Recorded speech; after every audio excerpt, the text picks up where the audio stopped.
Tanah Gayo.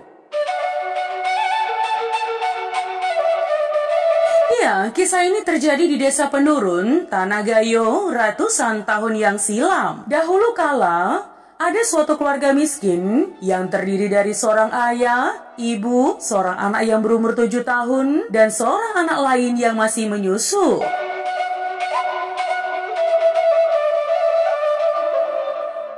Sang ayah ialah seorang petani. Di waktu senggang, ia selalu berburu rusa di hutan. Di samping itu teman, ia juga banyak menangkap belalang di sawah untuk dijadikan makanan. Bila tidak berhasil memperoleh rusa buruan, belalang itu dikumpulkan sedikit demi sedikit di sebuah lumbung padi yang kosong karena sedang musim panceklik.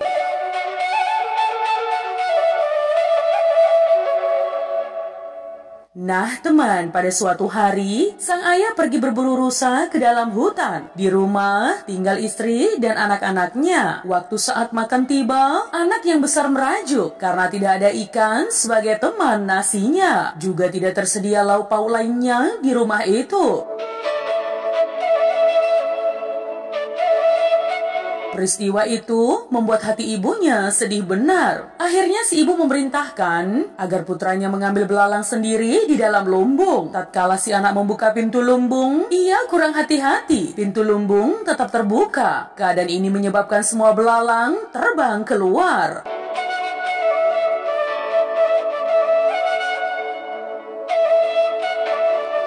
Sementara itu, ayahnya pulang berburu. Sang ayah kelihatan amat kesal dan lelah. Ia tidak memperoleh rusa buruan. Kemarahannya menjadi bertambah besar teman ketika ia mengetahui dari istrinya bahwa semua belalang di lumbung telah terbang. Kekesalannya pun bertambah pula bila diingatnya betapa lamanya ia telah mengumpulkan belalang-belalang itu.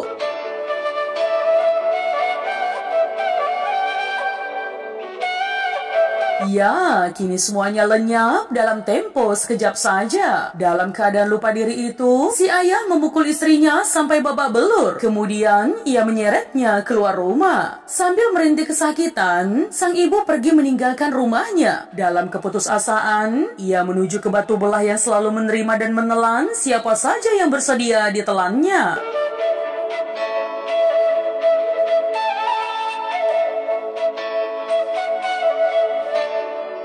Niat semacam ini dapat terkabul jika ia menjangin, yaitu mengucapkan kata-kata sambil bernyanyi dalam bahasa Gayo sebagai berikut.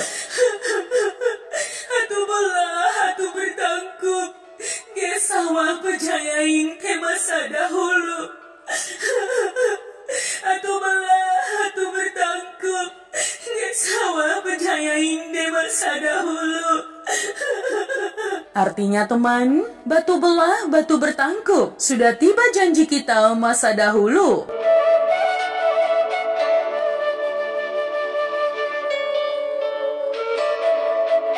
Kata-kata itu dinyanyikan berkali-kali secara lembut oleh ibu yang malang itu. Sementara si ibu menuju ke batu belah, kedua anaknya terus mengikutinya sambil menangis dari kejauhan. Yang besar menggendong adiknya yang masih kecil. Akhirnya, apa yang terjadi? Lambat-lambat tetapi pasti, bagian batu yang terbelah itu terbuka. Tanpa ragu-ragu lagi, si ibu masuk ke dalam mulut batu. Sedikit demi sedikit tubuhnya ditelan oleh batu besar. Setelah ia berulang kali menyanyikan kalimat yang bertuah itu.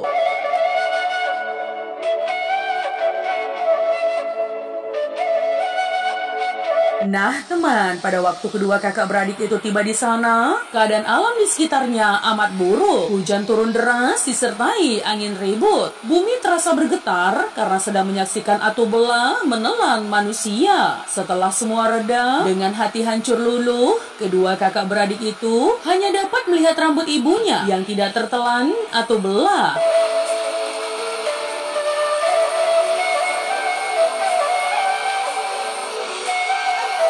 Kemudian anak sulungnya mencabut ujung helai rambut ibunya untuk dijadikan jimat pelindung mereka berdua. Nah teman, cerita rakyat ini adalah salah satu cerita yang banyak dikenal oleh anak-anak Gayo. Ia dapat digolongkan sebagai legenda karena oleh penduduk Gayo, cerita ini dianggap benar-benar pernah terjadi di daerah mereka.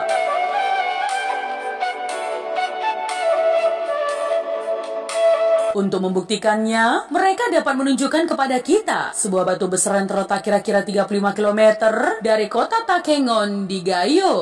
Iya, legenda ini menarik, bukan karena betul-betul pernah terjadi, melainkan karena pesan yang hendak disampaikan kepada kita, yaitu agar dalam keadaan apapun, kita harus dapat menahan diri. Sebab perbuatan yang kita lakukan pada waktu kita lupa diri akan dapat mencelakakan orang lain, menyukarkan kita sendiri, dan menyulitkan kerabat kita yang amat kita sayangi.